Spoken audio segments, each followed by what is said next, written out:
A gente está falando também de mobilidade, né? Aí tem uma pergunta aqui do Duarte, né? Que pergunta para você quais as vantagens de se ter um passaporte europeu?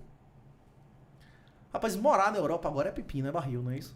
A vantagem de ter um passaporte europeu é a possibilidade de você manter múltiplas residências. Inclusive o Brasil reconhece que você pode ter múltiplas residências. A questão é que alguns países da Europa, por exemplo a Espanha que eu acabei de mencionar, ele não extradita nacional para países que não extraditam nacional, que é o caso do Brasil. Então se você aprontasse no Brasil, seria um bom lugar para você se esconder, né? E você pegasse o passaporte espanhol, né? Pessoal, inclusive eu dei o exemplo do Batomushi que matou, ele não matou um vagabundo de rua, ele matou atores da Globo, não é isso ou não? É um lance que dá um pouco mais de repercussão, não é isso ou não? O quê? E não deu merda nenhuma, ninguém foi preso, não é isso? Então pronto, eu já acabei de dar um exemplo, isso eu já tinha mencionado. A questão é que, tipo assim, além de Portugal, as oportunidades de pessoas morarem na Europa é muito baixa, bicho. A tendência da galera que vai fugir do Brasil é viver em países que só tem, land tax que eles chamam, né, que só tributa as atividades no país, como o Paraguai, né, que se você fizer atividades no exterior, isso não é tributado. Tem mais de 20 países na América Latina. Se você morar num país, ele só lhe tributa do que você produzir de renda ali. Produção no exterior não é tributado. Panamá, tem um monte de países assim, né? Então, tipo assim, se você tem se você, o pessoal chama de viajante permanente, né? Nômade digital. Nômade digital, é uma espécie de viajante permanente. Se você é um cara que tem sua renda em outros países, você morar ali e não pagar nada, tá maravilhoso pra você, não é isso ou não? Sim, sim.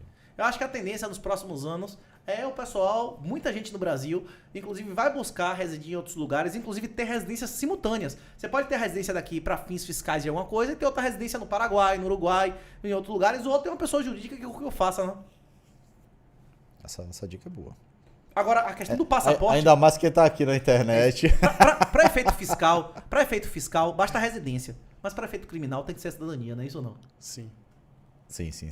Novamente, Jairinho, não é isso? Se esse pai do Jairinho tivesse um outro passaporte, o guri tivesse um outro passaporte, outra identidade, ele ia ter um outro lugar que pelo menos ia ter um procedimento judicial para ele devolver o guri, não é isso ou não? Perfeito. De preferência, se fosse um país islâmico, ainda ia ser melhor ainda, que ele ainda é pra Sharia, diz, não quero ser julgado na Sharia, traga essa mulher aqui, não é isso? Ela ainda ia apanhar, né? Ou não? Ia tomar cacete, não é isso ou não? Porque você casou pela segunda vez, não é isso ou não? O quê? Se fosse um país aí, Arábia Saudita, que nunca extraditou ninguém, era o ideal, não é isso ou não? Mas tem uns países até moderados, muçulmanos, não é isso ou não? Deve ter. Fernando Guimarães pergunta aqui. Ele pede pra mim, peça a gentileza para o Renato explicar como usar real sintético, porque você falou isso mais cedo, para sabotar o Banco Central para uma criança de 5 anos. A galera pede um negócio da explicação para uma criança de 5 anos. Uma coisa né? complexa. Tipo, como fazer uma bomba atômica tipo pra criança assim, de 5 anos, Renato, né? Como fazer uma... explica pra criança aí fazer essa bomba atômica Não, aí, bomba vai. H. Como fazer uma bomba H pra uma criança de 5 anos, não é isso? Vai Tipo, lá. você tem que fazer uma bomba pra iniciar outra, não sei o que, não é isso? Tipo assim, te vira aí, faz um negócio simples. Ó, existem dois tipos de stablecoins. Existem dois tipos de tokens que são feitos para simular o valor de fiat, de moedas fiduciárias, beleza? As stables bancárias são aquelas que são lastreadas em depósitos bancários. Por exemplo, eu tenho empresa, eu sou auditado, que eu tenho X créditos no banco ou X T-bills, eu tenho não sei quantos de treasury americano. Se eu tiver 20 ou 30% líquido e 70% em coisas relativamente líquidas até um ano, e eu emitir aquela quantidade de tokens de dólar, as pessoas acreditam que aquilo ali é remissível, não é isso ou não? Porque são dívidas limitadas ao meu patrimônio, não é isso? Então são vale dólar. O problema é que essas stables bancárias, elas são tão boas quanto a qualidade do meu crédito. Se o meu credor não me pagar, eu não tenho como lhe pagar, não é isso? Acabou o game over, você vai tomar cacete. Humilhação, não é isso? Então,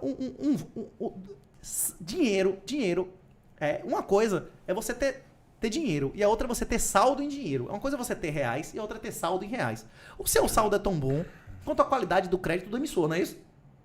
Eu posso escrever um papel aqui lhe prometendo 10 milhões de reais. Se eu não estiver pagando nem 5 reais na conta de luz de minha casa, isso não vale nada, não é isso ou não?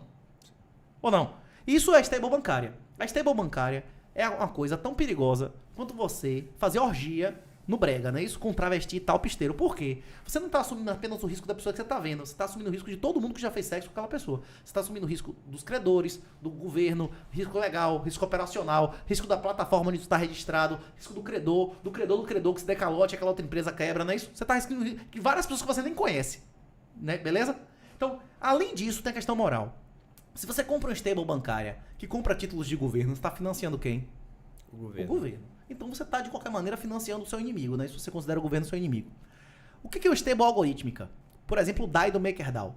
Você pega bitcoins ou qualquer outra colateral que tenha a qualidade do bitcoin, certo? Super colateralizado, além do que aquilo vale. E você gera através de contratos de long e short, créditos de dólar. E como é que você garante o valor daquele crédito de dólar? Através de um mecanismo de chamada de margem. Se o seu principal diminuir de valor, você vai vender aquilo ali e vai neutralizar para não ter patrimônio negativo. Não é assim que funciona com ações long e short. Se você tiver alavancado e chegar perto do valor, vai ser vendido para que não gere prejuízo para a operadora e nem para o cara que alugou a ação para você, não é isso? Sim. É exatamente dessa maneira que se geram créditos. Esse mecanismo vai gerar ouro sintético, que vai ser mais valioso do que ouro, porque vai ser mais transportável e vai ser mais fácil de você ver que é verdadeiro, inclusive diluindo o valor do ouro, que vai ter mais ouro negociado. Isso vai existir sintéticos, de índices sintéticos de fiat, e isso vai diluir como é que chama? Em várias vezes o legacy. Porque é muito. As pessoas que negociam ações, mini índice, o cara vai preferir negociar o mini índice que negocia 24/7 sem pagar nenhum imposto, anonimamente, que a amante dele, o filho bastardo dele não consegue pegar, ou ele vai preferir pagar imposto de renda na corretora, pagar custódia, corretagem, e depois o governo, o amante ir lá e tirar. Pelo amor de Deus, né? A Rússia, como a gente conversou no outro papo, né? A Rússia tem 5.000 bombas atômicas e não conseguiu garantir o depósito dela no banco, né? Por sinal, tem até uma pergunta aqui do Marcos Almeida, ou seja, o Marcos deve ter acompanhado esse nosso papo antes. Ele perguntou aqui, e a análise atualizada da guerra da Ucrânia? Tem alguma análise aí? O cenário mudou porque a Ucrânia começou a receber uma série de armas que não tinha recebido antes. Inclusive que os Estados Unidos tinha dito que não ia dar, não é isso? Mudou o cenário porque mudou o nível de apoio. A questão é que os caras continua o cenário macro continua o mesmo. Qual o cenário macro? A guerra está sendo excelente para todos os governos e péssima para todas as populações. O povo da Europa está mais pobre, o povo da Ucrânia está mais pobre, o povo da Rússia está mais pobre, o povo dos Estados Unidos, o povo do mundo inteiro está mais pobre. E os governos estão mais ricos com a desculpa de aumentar o gasto, que é a guerra, e aumentar a repressão aos inimigos, que são os traidores, não é isso? Exatamente, Renato. Exatamente. E essa guerra da Ucrânia, você acha que ela deu um tempo para o Brasil respirar, aquela pressão toda que a gente estava sofrendo há muito tempo atrás, né, da França, climática e tudo mais, esse apoio logístico de alimentação e tudo mais, essa guerra China e Taiwan, essa questão aí de... Porque antes desses problemas, a gente estava com alvo nas costas, né? Toda a questão climática do mundo, Macron, Biden, todo mundo estava apontando para o Brasil. O que você acha disso? A questão é a seguinte... os Estados Unidos hoje estão na posição mais vulnerável da história. Eles estão praticamente implorando para a China começar a guerra do mato da China. O depósito de diesel dos Estados Unidos nunca teve mais baixo em 40, 50 anos. E a guerra é tudo movido por combustível, não é isso ou não? Eles estão queimando as reservas estratégicas publicamente para baixar o preço da gasolina e tal, por causa da inflação do Mediterranean Electric já está no meio aqui. Um monte de gente já votou, não é isso? Tanto no Vietnã, os Estados Unidos venceu, fez acordo em Paris, em 69, e depois os vagabundos lá à esquerda ganhou o Congresso. O comunista desrespeitou e levou a guerra. E na Coreia a mesma coisa. Teve a guerra da Coreia, fez o acordo, aí a esquerda ganhou e subverteu os Estados Unidos e aí o comunista atacou de novo. Esses caras nunca cumpriram palavra na história da humanidade, né? Essa palavra de comunista não vale nada, né? A realidade é que pode acontecer uma guerra no mar do sul da China. Ela deve acontecer. E quanto mais demorar, o número de pessoas jovens na China vai diminuir. Inclusive, Jorge Soros disse que a China mente uma população do Brasil da China, né? A China alega que tem 38 milhões de homens a mais, a Índia alega que tem 50 milhões a mais, e o Soros diz que é muito mais, que é mais de 50 milhões de homens a mais que na China. Hoje, lá, oficialmente, números oficiais, some 1 milhão de mulheres e crianças e a maioria para ser escravo sexual no porão de alguém. Não é incomum pegar alguém com gang com corrente no pescoço e língua cortada e dente arrancado, porque se você morder sua língua, você pode se matar, né? É isso que acontece. Isso é a consequência da ação estatal. A ação estatal é demoníaca e a China é a prova disso. É isso que acontece. É escravidão, é morte, o cara vive numa sociedade que tem dezenas de milhões de homens mais do que mulher. É complicado. Foi o que a gente conversou. A Europa se beneficiou demais com a guerra da Ucrânia. Os países da Europa receberam escravos novos, receberam mulheres e crianças. Se for hoje em qualquer país europeu, você vai ver um monte de criança na escola que não tinha. Portugal, esse ano, depois de 13 anos, a população diminuindo, vai subir com os refugiados. E cada ano que a guerra continuar, a Europa vai continuar recebendo mais escravos, não é isso? Agora, a Rússia, essa semana, esses últimos 30 dias, está destruindo a infraestrutura de energia. Você for um idoso, você estava em Kiev de boa até mês passado, você vai ficar subindo 10 andares de escada e levantando balde de água? Você vai querer cair fora de lá, não é isso ou não? Eles estão pressionando para diminuir a população no país, para receber, para a Comissão Europeia receber os escravos. E agora, a elite da Europa está indo morar nos Estados Unidos.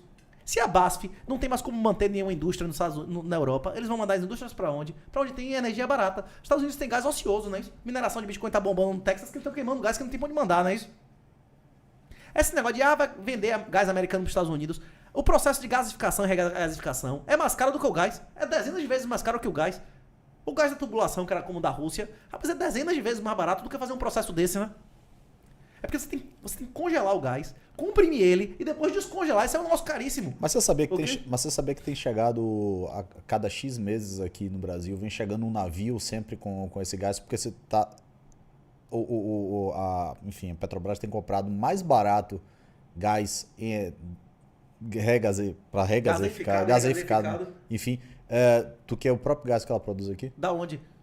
Bom, exatamente qual é o país, eu não sei. Mas da onde que tá vindo esse gás? Porque o Brasil geralmente compra gás pra caramba da Bolívia, que é do gasoduto, que não precisa de nada. Não. E isso já tá lá. É porque assim, a China... mas tem comprado gás em navio. A Rússia tá vendendo pra China e pra Índia esse gás através de tubulação, e esses países vendem pro resto do mundo. Compram com desconto e vendem pro resto do mundo. Pode ser isso. Pode ser isso, mas isso chega com frequência aqui. Inclusive o Brasil é um dos poucos países do mundo que o gás, ele proporcionalmente em BTU é mais caro do que é mais barato que a energia. Tanto é que você chega em qualquer lugar do mundo, você não encontra bujão de gás. Ninguém é raríssimo você ver um país que o cara chega e liga, é mais barato você usar o forno indução, né? No Brasil, o brasileiro ainda tem costume de usar o gás diretamente para ser fonte de energia, né? Mas porque ele ainda é mais barato do que a energia, né? É isso. Existe nada no Brasil, na maioria dos lugares do mundo é mais barata a energia elétrica, né? Tem uma infraestrutura de... É isso, aqui não, né? Aqui a energia elétrica é mais cara. É isso. Até no Paraguai é muito mais barato um fogão elétrico do que a gás, né? Sim.